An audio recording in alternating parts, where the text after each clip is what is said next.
Good morning all friends, welcome to TG promote YouTube channel में आपका स्वागत है। आज हम फिजिक्स का टॉप टॉपिक शुरू करने वाले हैं। साइंस का जो हमने वीडियो अभी तक देख रहे थे उसमें हम जियोलॉजी पढ़ रहे थे। जियोलॉजी का फुल वीडियो पूरे चैप्टर में कंसेप्ट वाइज क्लियर किया हूँ। आई होप जरूर वीडियो आप देखे होंगे, अच्छा भी लगा होगा। और जो बॉटनी के वीडियो बचे हैं वो उसमें अपलोड होते रहेंगे। उससे पहले अब हम फिजिक्स का क्लास शुरू करते हैं। फिजिक्स में आज हम देखेंगे लाइट के बारे में, मोस्ट और इम्पॉर्टेंट चैप्टर जो हर एक एग्जाम में पूछा जाता है। और ये मैं इतने सिंपल और आसान तरीके से आपको समझाने की कोशिश करूँगा कि ये वीडियो आपके दिमाग में सीधे अच्छे से समझ में आए। और आज का वीडियो हम शुरू करने से पहले आप लोगों से एक छोटी सी रिक्वेस्ट करते हैं कि ये वीडियो बहुत ही हेल्पफुल आप लोगों के होने वाली है। इस वीडियो को एकदम स्किप ना करें और इसको ध्यानपूर्वक देखें। तो शुरू करते हैं आज का वीडियो। आज का जो वीडियो है ये फिजिक्स का लाइट चैप्टर से है। तो सब शुरू करते हैं आज का वीडियो में। प्रकाश जो होती है एक प्रकार की ऊर्जा है। प्रकाश क्या होती है? एक ऊर्जा है। प्रकाश एक ऊर्जा है। प्रकाश प्रकाश क्या है? प्रकाश एक ऊर्जा है। प्रकाश दूसरी इसमें पॉइंट क्या है? प्रकाश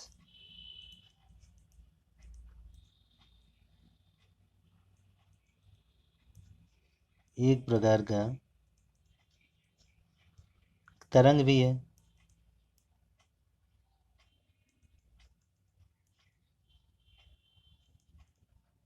तथा एक और कण भी है। कण के माध्यम से प्रकाश एक जगह से दूसरे जगह जाते हैं।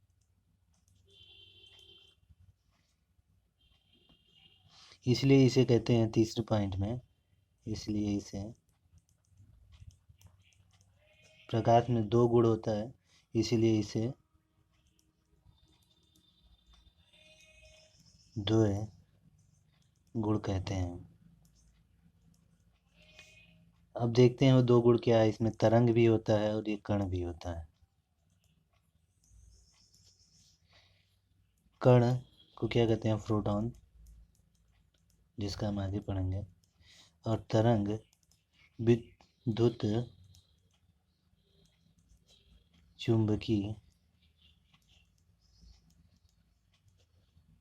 तरंग प्लस अनुप्रस्थ।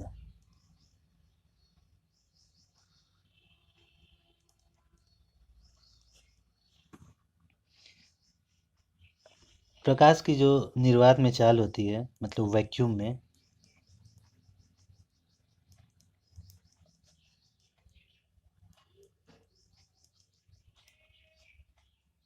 तीन गुणे दस घटे 3 × 10⁻8 मीटर प्रति सेकंड। सबसे ज़्यादा प्रकाश की चाल किस में होती है? निर्वात में, फिर उसके बाद गैस में, फिर उसके बाद ठोस में, द्रव में, और सबसे कम ठोस में। समुद्र के अंदर एग्जाम में क्वेश्चन पूछेगा, समुद्र में के अंदर प्रकाश जा सकता है, कितने अंदर तक प्रकाश अंदर जा सकता है? वो 200 मीटर। 200 मीटर के अंदर जाने के बाद फिर अंदर गहराई पे नहीं जाता, तो उसके अंदर अंधेरा दिखाई देता है। और जो प्रकाश है, प्रकाश का जो स्वभाव है में यह अनुप्रस्थ है, लॉन्गिट्यूडनल।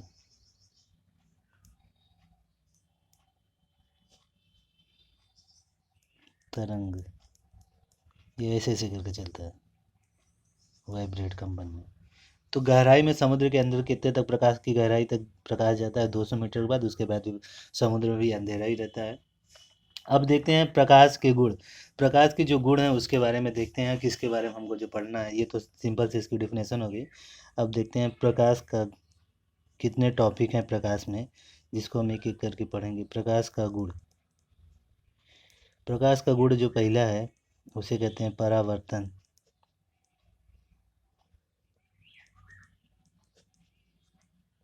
दर्पण में पढ़ते हैं परावर्तन। और जो दूसरा होता है अपवर्तन। अपवर्तन जो पढ़ते हैं वो लेंस में पढ़ेंगे। और जो तीसरा होता है प्रकीर्णन,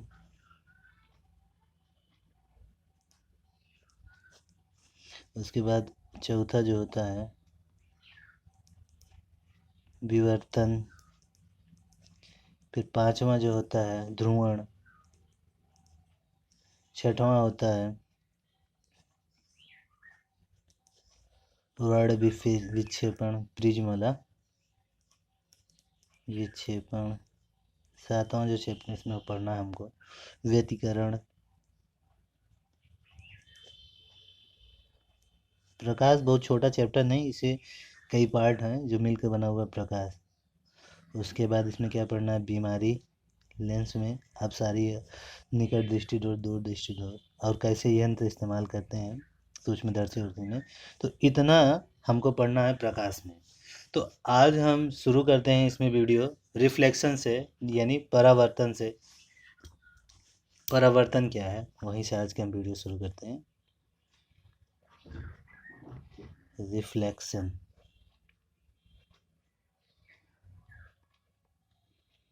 रिफ्लेक्शन किस में होता है? दर्पण में, जैसा मैंने आपको बताया। अब हम आज की वीडियो शुरू करते हैं टॉपिक नंबर 1 से। तो रिफ्लेक्शन के बारे में देखते हैं। सबसे पहले रिफ्लेक्शन का मतलब होता है कि कोई भी प्रकाश कहीं किसी चीज़ से टकरा कर जो वापस आ जाए उसे रिफ्लेक्शन कहते हैं। कोई चीज़ टकरा कर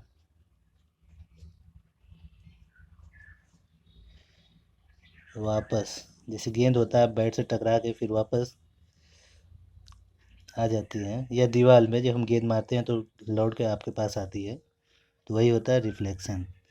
और वस्तु तभी दिखाई देगी जब वो टकरा के वापस आएगी, अगर नहीं वापस आ रही है तो नहीं दिखाई देगी।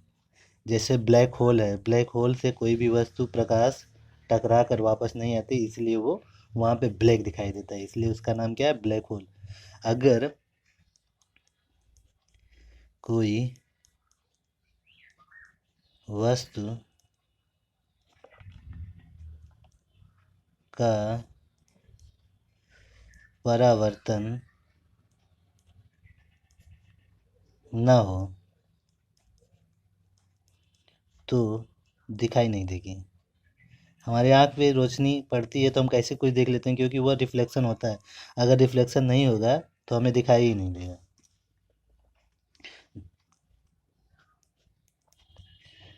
दुनिया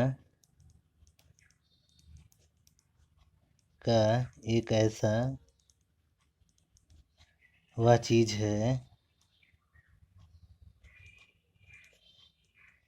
जो प्रकाश का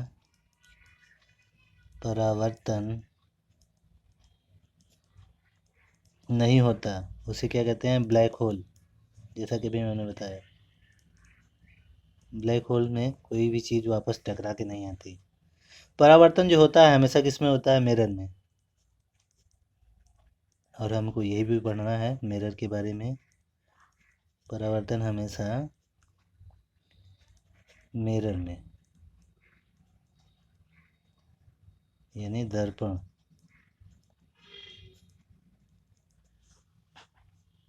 दर्पण का जो निर्माण होता है, निर्माण में किसका उपयोग करते हैं? ग्लूकोज का।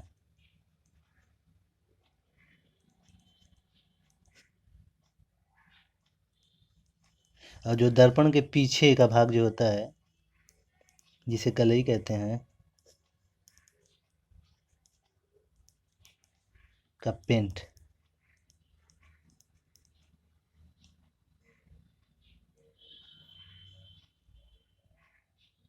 पेंट उसे क्या मिला रहता है? सिल्वर ब्रोमाइड का बना रहता है वो।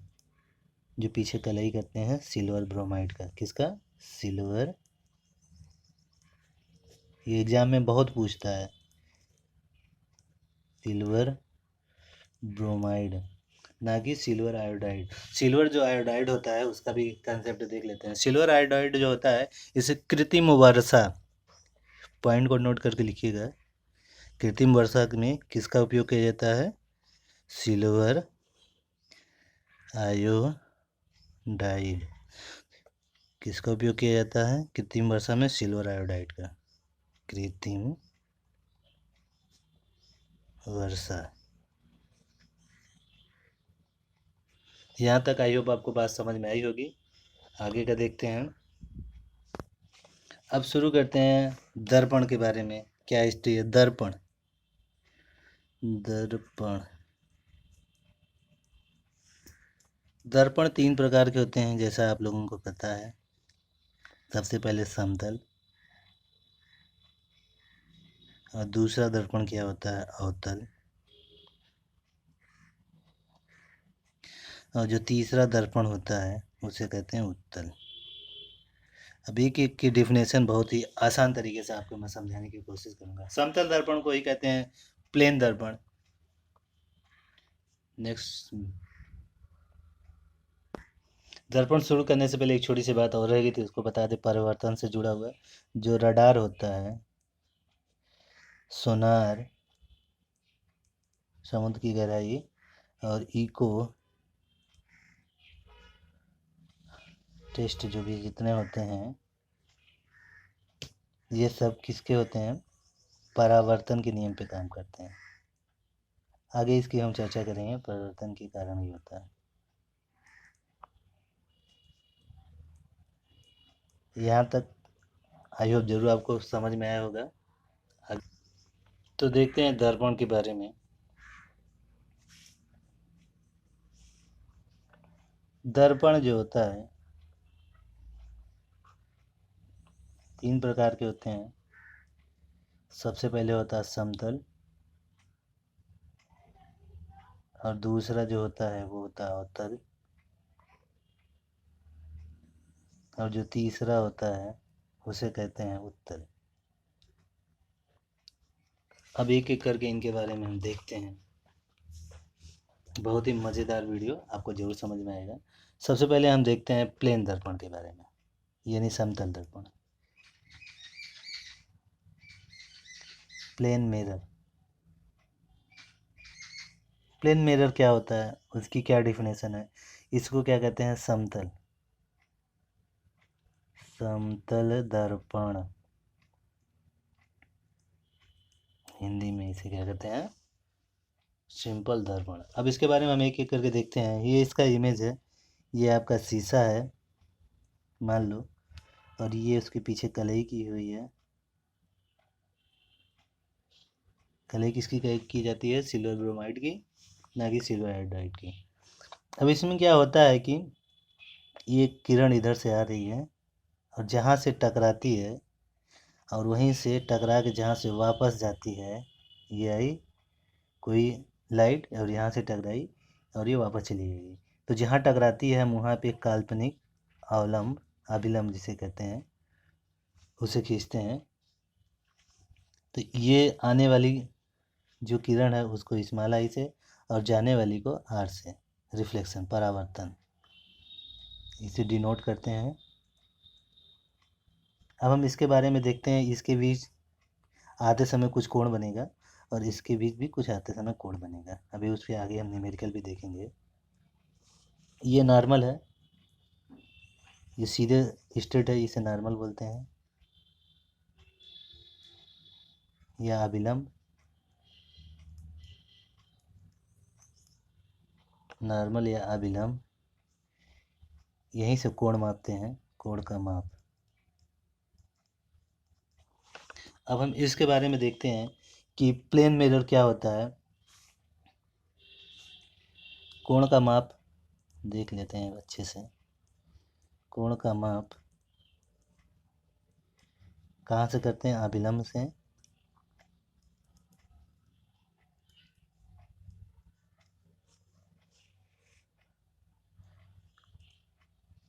अपवर्तन यानी आने वाली किरण, अपवर्तन कोण इस्माइल आई से, और जो परावर्तन टकरा कर वापस जा रही है,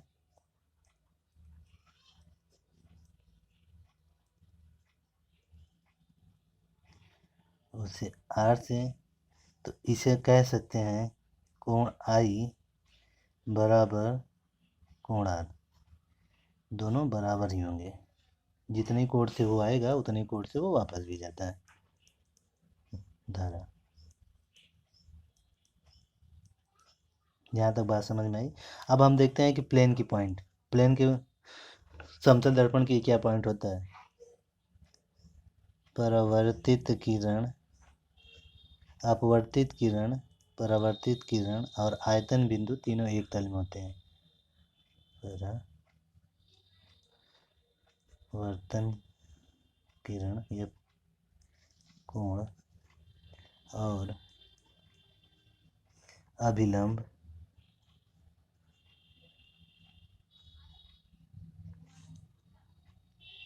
या आयतन बिंदु इसी भी कह सकते हैं,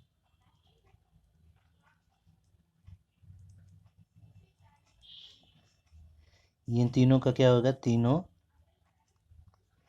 एक तल में, तो वो क्या कहलाएगा, समतल दर्पण होना चाहिए। यहाँ तक बात आपको समझ में आई होगी। आगे देख, अब इसके परावर्तन पर जो प्लेन मिरर पर क्वेश्चन बनता है, एक न्यूमेरिकल भी देखते हैं, छोटा सा सिंपल सा समझाने की आपकी मैं कोशिश करूँगा। एक किरण समतल दर्पण के तल से 50 डिग्री का कोण बनाती है, ठीक है, 50 डिग्री का कोण बनाती है। तो परावर्तन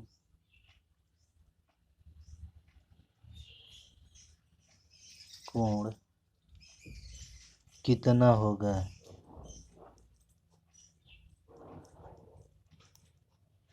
सवाल को सॉल्व करते हैं। ये जो अभिलंब होता है बीचों बीच सेंट्रल, ये हमेशा 90 डिग्री पे ही बनेगा, जहाँ से किरण टकरा कर वापस जाती है। बस इतना अगर बात आपको समझ में आ गई तो आप सवाल को सॉल्व कर लेंगे। ये मिरर है और ये कोई किरण आई है और यहाँ से टकरा के वापस चली गई है, ठीक है। ये दिया है कि ये 50 डिग्री है ना, 50 डिग्री दिया है, और ये जो सेंटर है ये 90 डिग्री पे होता है। तो ये पूछ रहा है, ये टोटल 50 डिग्री है, तो यहाँ तक का 90 डिग्री होता है, कितना बच रहा है, 40 डिग्री। और जब ये 40 डिग्री होगा तो ये भी 50 डिग्री होगा, क्योंकि बराबर होते दोनों, तो ये भी होगा 40 डिग्री। तो आप इसे कह सकते हैं कि वो जो परावर्तन का कोण होगा, ये 90 डिग्री पूरा है, क्योंकि 50 डिग्री पहले से दिया है, तो बचता कितना, 40। तो वो कोण कितना हो जाएगा, 40 डिग्री। एक बार फिर से समझाने की कोशिश करते हैं। एक किरण समतल से, समतल दर्पण के तल से, मतलब यहाँ से ये आ रही है, 50 डिग्री का कोण बनाती है, तो परावर्तन कितने का होगा, ये जहाँ से टकरा कर वापस जाती है वो सेंटर 90 डिग्री पे होता है, उसका दे दिया पहले से कोण कितना, 50 डिग्री। तो 90 का जब 50 निकालेंगे तो 40 बचेगा, तो ये 40 होगा, तो ये भी 40 होगा, क्योंकि हमने इसे पहले पढ़ लिया था, कोण आई बराबर कोण आर के, क्योंकि वो दोनों बराबर होते हैं। आई होप जरूर ये समझ में आया होगा। चलिए एक और क्वेश्चन सॉल्व करते हैं, दूसरे टाइप का। एग्जाम में ऐसे क्वेश्चन बनेगा। एक किरण समतल दर्पण से उसके तल से 35 डिग्री का कोण बनाती है, 35 डिग्री का कोण बनाती है। तो आपतित यानी आने वाली किरण, आपतित किरण एवं, क्वेश्चन थोड़ी सी चेंज किया, एवं परावर्तित किरण के बीच का कोण ज्ञात कीजिए। केवल उसमें परावर्तित है, इसमें आपतित परावर्तित दोनों का पूछ लिया। तो सॉल्व करते हैं, इसमें कौन सी बड़ी बात है, कर देंगे इसे भी। ये मिरर है, जैसा कि आपको पता है, ये कोई रेखा आ रही है और ये यहाँ से वापस जा रही है, तो इसका सेंटर पॉइंट यहाँ पे होगा, और सेंटर पॉइंट कितना होगा 90 डिग्री, और ये कितना दिया है 35 डिग्री, ये टोटल है 90 डिग्री, तो ये बीच के कितना बचेगा 55 डिग्री, ठीक है। और 55 ये भी तो होगा 35 डिग्री, और ये भी होगा 55 डिग्री। तो ये पूछ रहा है कि इनके बीच का कोण, ये पूरा टोटल पूछ रहा है कि आपतित और परावर्तित के बीच का, तो कितना हो जाएगा आप समझ ही गए होंगे, आराम से सॉल्व कर लेंगे।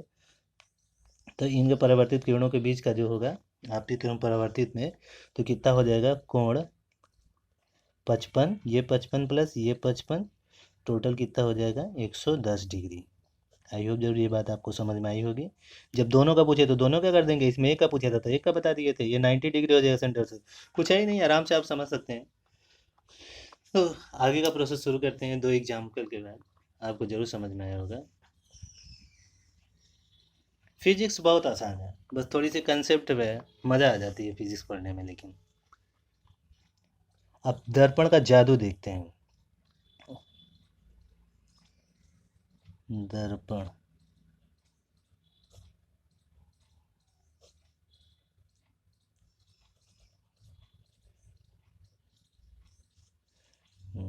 दर्पण का जादू, दर्पण में भी जादू होता है, अभी आपको मज़ा भी आएगा खूब।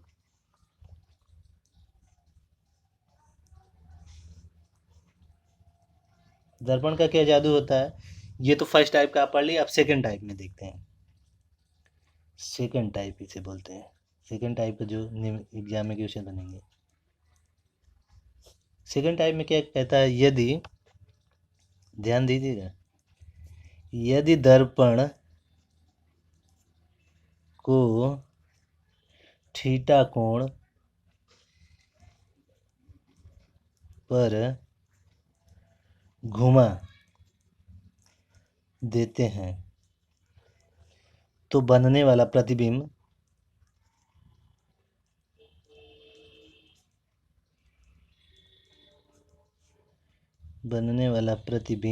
यानी इमेज का प्रतिबिंब कितना बनेगा 2 थीटा, मतलब थीटा डिग्री अगर उसको घुमा देते हैं तो 2 थीटा पर डिग्री पे वो घूम जाएगा,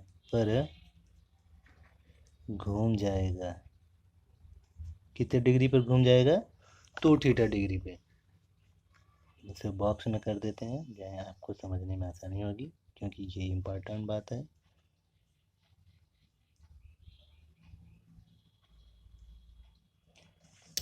और इसमें जो दूसरी पॉइंट होती है, ये तो फर्स्ट पॉइंट है, दूसरा पॉइंट अगर होगा, यदि आप वस्तु की ओर x मीटर की दूरी पर हैं,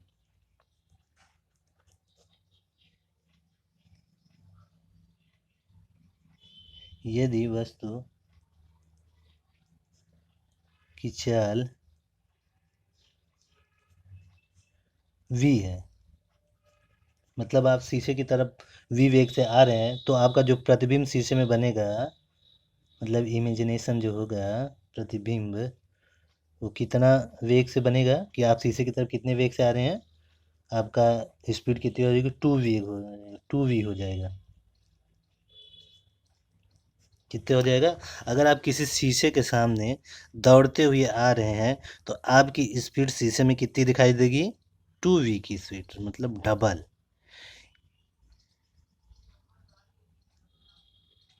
गौर कीजिएगा। सेकंड ये हो गया। तीसरी जो पॉइंट बनती है, तीसरी पॉइंट बनती है,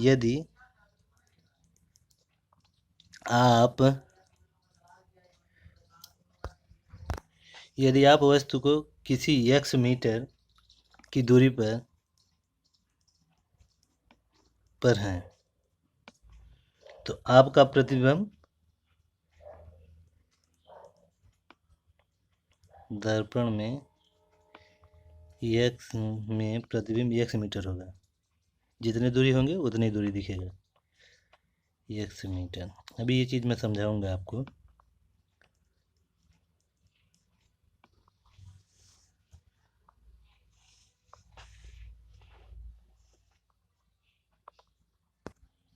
जैसे तीसरा वाला बताया पॉइंट, यदि आप वस्तु किसी x मीटर दूरी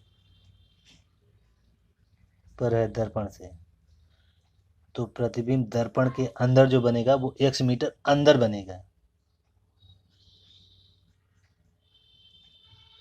प्रतिबिंब x मीटर अंदर बनेगा। एग्जाम्पल देख लीजिए, समझ में भी बात आ जाएगी आपको जो मैं क्या कहना चाह रहा हूँ और क्वेश्चन क्या कह रहा है। यानी यदि किसी दर्पण में 10 मीटर दूर आप खड़े हैं, तो आप वो व्यक्ति यानी आप का प्रतिबिंब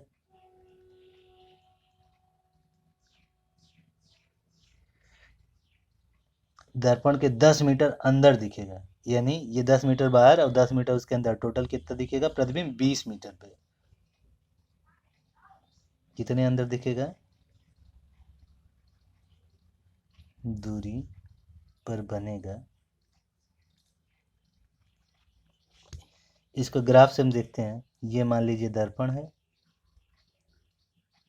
दर्पण ऐसे ही होता है कि अंदर से कलई की रहती है। मान लो ये आप हैं, ये आप खड़े हैं, इनके बीच की दूरी 10 मीटर है। तो जो शीशे के प्रतिबिंब आप बनेगा ये 10 मीटर अंदर बनेगा, ये अंदर घुस के बनेगा। ये 10 मीटर अंदर प्रतिबिंब बनेगा, अंदर आपका इमेज दिखाएगा। तो इनके बीच का जो टोटल इमेजिंग होगा आपका प्रतिबिंब टोटल कितने पे बनेगा? 20 मीटर पे। 10 मीटर बाहर और 10 मीटर अंदर, ये टोटल हो जाएगा 20 मीटर पे। आई होप जरूर बात आपको समझ में आएगी। तो इस पर एक हम ज़बरदस्त वाला न्यूमेरिकल करते हैं, अभी आपको सारी क्लियरेंस हो जाएगा। क्वेश्चन है, एक लड़का 4 मीटर प्रति सेकंड के वेग से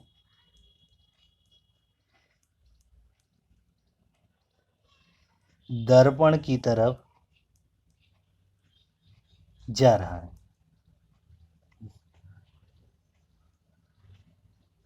केयरिंग 8 सेकंड बाद लड़का अपना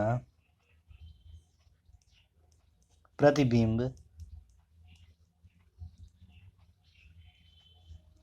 दर्पण में 20 मीटर की गहराई, क्वेश्चन थोड़ी घुमा के पूछेगा एग्जाम में, सिंपल तो देगा नहीं तो आप फंसेंगे कैसे। 20 मीटर दूर दिखाई दे रहा है, ठीक है। तो जहाँ से लड़का